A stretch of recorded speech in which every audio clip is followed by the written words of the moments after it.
कधी विचार केलाय का की काही विद्यार्थी वर्गात नेहमीच पुढे का असतात? त्यांना असं काय माहिती आहे जे इतरांना नाही? चला, आज आपण त्यांच्या यशामागचं ते सिक्रेट काय आहे तेच शोधून काढूया. नाही, हे काही त्यांच्याकडे सुपर ब्रेन आहे किंवा ते रोबोटसारखे अभ्यास करतात म्हणून नाहीये. खरं तर त्यांच्या यशामागे एक खास सिस्टम आहे. आणि सगळ्यात चांगली गोष्ट म्हणजे ही सिस्टम कोणीही शिकू शकतं. हे कोणतंही रहस्य नाहीये, ही एक पक्की, विचारपूर्वक बनवलेली सिस्टम आहे. एक अशी प्रणाली जी आपल्या शिस्तीला, आपल्या डिसिप्लिनला, डेडिकेशनमध्ये म्हणजे समर्पणामध्ये बदलते. ओके, तर या सिस्टीममध्ये आपण 4 महत्त्वाचे भाग पाहणार आहोत. पहिला आहे माइंडसेट म्हणजे योग्य मानसिकता. दुसरा आहे मेथड म्हणजे कामाची पद्धत. तिसरा आहे मास्टरी म्हणजे प्रावीण्य. आणि सगळ्यात शेवटी या तिन्ही गोष्टीने एकत्र जोडणारी एक सवय. चला तर मग एक एक करून सुरुवात करूया.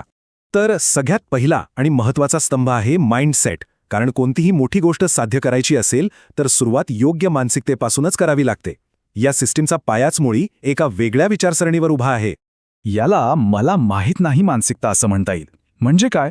तर बघा, जेव्हा एखादा कठीण विषय समोर येतो तेव्हा बरेच जण घाबरतात किंवा तो टाळतात. पण जे यशस्वी होतात ते याकडे एक चॅलेंज म्हणून बघतात. त्यांच्यासाठी मला माहीत नाही हे उत्तर शेवट नसतो, तर एक नवी सुरुवात असते, एक आव्हान जे त्यांना जिंकायचं असतं. आणि ही मानसिकता प्रत्यक्षात आणण्यासाठी एक सोपी पण पॉवरफुल सिस्टम आहे. Red yellow green mapping. Step 1, आपल्या सगळ्या विषयांची किंवा टॉपिक्सची विभागणी करा. जे खूप कठीण आहेत ते रेड, जे थोडेफार जमतात ते येलो आणि जे चांगले येतात ते ग्रीन. आता स्टेप 2, आणि ही सगळ्यात महत्त्वाची आहे.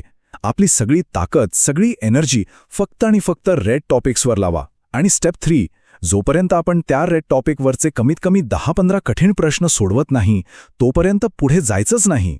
लक्षात ठेवा, सगळ्यात जास्त ऊर्जा रेड टॉपिक्सवरच खर्च करायची आहे. जे येतंय तेच पुन्हा पुन्हा करून काही फायदा नाहीये. खरी प्रगती तेव्हाच होते जेव्हा आपण आपल्या कम्फर्ट झोनच्या बाहेर जाऊन ज्याची भीती वाटते त्यावर हल्ला करतो. ओके, तर माइंडसेट तर तयार झाला, पण आता कामाला कसं लागायचं? नुसता विचार करून तर चालणार नाही. त्यासाठी येते दुसरी पायरी म्हणजेच मेथड. आणि ही मेथड आहे अल्ट्रा फोकससाठी बनवलेलं 50-10 रूल. हे बघा, अभ्यासाच्या बाबतीत ना क्वांटिटीपेक्षा क्वालिटी खूप जास्त महत्त्वाची आहे. म्हणजे 3 तास अभ्यास करताय पण मध्ये मध्ये फोन बघताय, मनात दुसरेच विचार आहेत, तर तो अभ्यास काहीच कामाचा नाही. त्यापेक्षा फक्त 50 मिनिटं पण फोन बंद करून पूर्णपणे एकाग्र होऊन केलेला अभ्यास कैक पटीने जास्त प्रभावी ठरतो. तर हा 50-10 नियम वापरायचा कसा? अगदी सोपं आहे. 2च पायऱ्या आहेत. पहिली, 50 मिनिटांचा स्प्रिंट. म्हणजे 50 मिनिटं फक्त आणि फक्त अभ्यास. फोन बंद, दरवाजा बंद, कोणताही डिस्टर्बन्स नको. आणि दुसरी पायरी, त्यानंतर लगेच 10 मिनिटांचा रिचार्ज ब्रेक. हा ब्रेक कंपल्सरी आहे, तो टाळायचा नाही. आता या 10 मिनिटांच्या ब्रेकचे काही नियम आहेत. या वेळेत काय करायचं? थोडं चाला, स्ट्रेचिंग करा किंवा काहीतरी खाऊन एनर्जी मिळवा. पण काय करायचं नाही? सगळ्यात महत्त्वाचा नियम, फोनला हात लावायचा नाही. कारण एकदा का फोन उचलला की आपली सगळी एकाग्रता भंग पावते आणि पुढच्या सेशनमध्ये लक्ष लागत नाही. चला, आता वळूया आपल्या तिसऱ्या आणि शेवटच्या स्तंभाकडे. हे एक असं हत्यार आहे जे खात्री देतं की आपण शिकलेले धडे कधीच विसरणार नाही. याला म्हणतात मिस्टेक बुक किंवा चुकांची नोंदवही.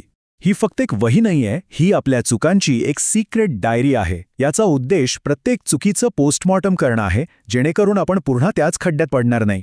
ही मिस्टेक बुक बनवण्याची एक 4 स्टेप प्रोसेस आहे आणि ती खूप महत्त्वाची आहे. स्टेप 1, जो प्रश्न चुकला तो जसाच्या तसा लिहून काढा. स्टेप 2, त्याचं बरोबर उत्तर स्टेप बाय स्टेप व्यवस्थित लिहा.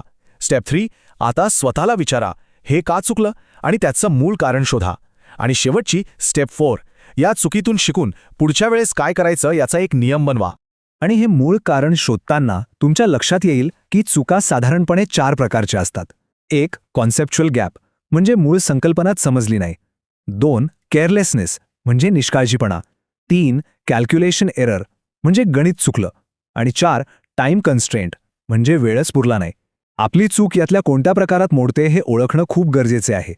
एक गोष्ट कायम लक्षात ठेवा, प्रत्येक चुकीला आपला सगळ्यात मोठा शिक्षक समजा. चुकांमधूनच आपण सगळ्यात जास्त शिकतो. ठीक आहे, तर आपण माइंडसेट पाहिला, मेथड पाहिली आणि मास्टरीसाठी मिस्टेक बुक पण पाहिलं. पण या सगळ्याला एकत्र बांधून ठेवणारी, या सिस्टेमला यशस्वी करणारी एक शेवटची गोष्ट बाकी आहे.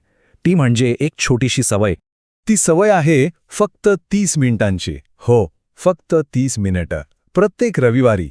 काहीही झालं तरी ही सवय चुकवायची नाहीये. या 30 मिनिटांच्या संडे रिव्ह्यूमध्ये काय करायचं? तर आपल्या मिस्टेक बुकमधल्या गेल्या आठवड्यातल्या सगळ्या चुकांवरून एकदा नजर फिरवायची. प्रत्येक चुकीचं मूळ कारण काय होतं ते आठवायचं. आपल्याकडून सारख्याच प्रकारच्या चुका होतायत का हे तपासायचं आणि आपण बनवलेले पुढच्या वेळेसाठीचे नियम पुन्हा एकदा वाचायचे. हे केल्याने आपण पुन्हा ती चूक कधीच करणार नाही. एक गोष्ट समजून घ्या, हे काही जादूची काढणी नाही किंवा कोणताही शॉर्टकट नाही. ही एक जीवनशैली आहे, एक अशी पद्धत जी खरोखर प्रावीण्य मिळवून देते, आपला आत्मविश्वास वाढवते आणि परीक्षेची भीती कायमची घालवते. तर मग आता विचार करा, आपला असा पहिला रेड टॉपिक कोणता असणार आहे ज्यावर आपण विजय मिळवणार आहोत?